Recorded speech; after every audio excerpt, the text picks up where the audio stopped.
Assalamualaikum warahmatullahi wabarakatuh. Anak ibu semuanya, bagaimana kabarnya? Semuanya dalam keadaan sehat ya. Salawat dan salam kepada Nabi kita, Allahumma shalli ala Muhammad wa ala ali Muhammad. Baiklah anak ibu semuanya, pada kesempatan kali ini ibu akan memberikan layanan informasi secara klasikal dengan judul Belajar Menyukai Tantangan. Masih ingatkah Anda, minggu lalu kita telah mempelajari bahwa otak manusia itu seperti otot. Semakin sering dilatih, dapat semakin pintar. Otak yang selalu dilatih dengan tugas-tugas yang sulit atau menantang justru akan membuat otak menjadi berkembang. Jika gurumu di sekolah memberikan tugas dan soal yang kamu rasa sulit, tidak usah mengeluh atau merasa tidak mampu dan tidak mau mengerjakannya. Namun, kamu seharusnya merasa tertantang untuk menyelesaikan tugas-tugas tersebut. Lihat gambarnya, ada otak yang sedang latihan. Ini adalah contoh pengalaman otak yang latih dan tidak dilatih. Kamu pasti pernah mengalami suasana belajar seperti gambar di atas. Jika diikuti rasa malas yang muncul saat belajar, neuron otak kamu akan menjadi pasif dan tidak saling terhubung. Lihat, belajar 2 menit, belajar 5 menit, belajar 10 menit, itu akan melatih otak kita dan bisa menyambungkan neuron-neuron yang ada di otakmu. Daripada tidur 12 menit, tidur 15 menit, tidur 20 menit, itu membuat otak kita tidak terlatih. Kemudian, pentingnya menyukai tantangan. Sebaliknya, di saat rasa malas yang muncul ketika belajar, namun kamu tidak mengikutinya, itu merupakan sebuah tantangan yang harus kamu lakukan. Karena otak yang sering mengerjakan tugas-tugas sulit, sambungan antar neuron yang ada di otak kita akan menjadi semakin kuat. Oke, sekarang kita lihat perbandingan otak manusia yang sering dilatih dan tidak dilatih. Sebelah kiri, neuron yang saling terhubung. Sebelah kanan, neuron yang tidak saling terhubung.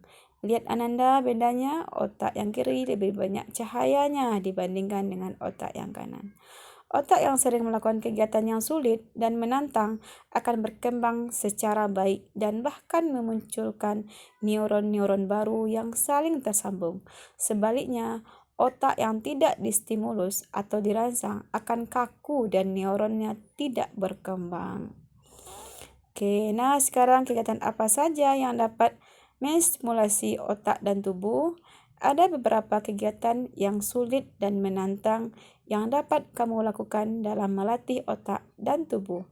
Yang pertama, belajar keterampilan baru. Misalnya apa keterampilan baru? Mungkin belajar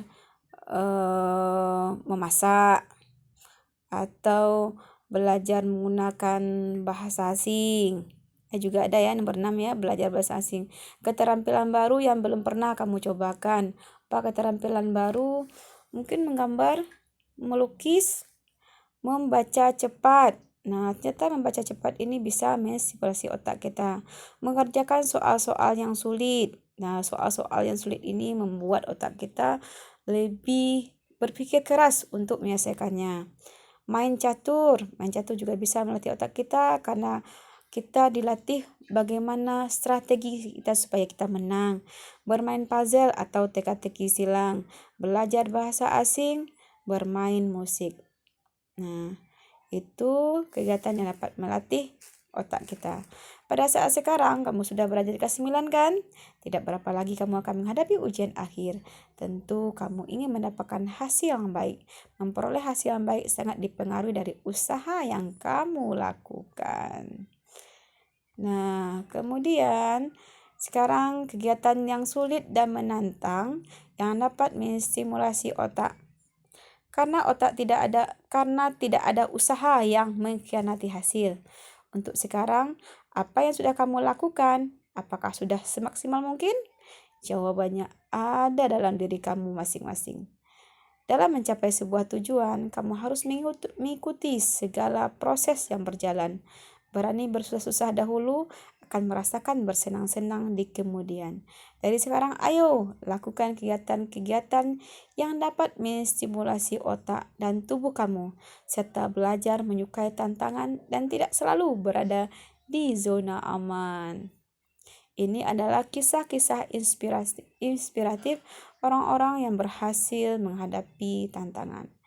Yaitu yang pertama, ini adalah kisah inspirasi. Semua orang bisa mencapai cita-citanya tanpa memandang latar belakang, jenis kelamin, suku, ras, dan status ekonomi. Seperti orang-orang berikut yang dapat kamu jadikan inspirasi. Ini namanya adalah Feby Andriani Malo. Adalah siswi di SD Impres Komabo, Papua, dan merupakan putri petani sagu. Feby menjuarai kompetensi voli pada Olimpiade Nasional dan di sekolah juga meraih ranking 5 besar. Chancho terpilih untuk mewakili Indonesia pada Festival Musik Internasional di California. Dia tinggal di kota kecil, tidak membuat Chancho patah semangat.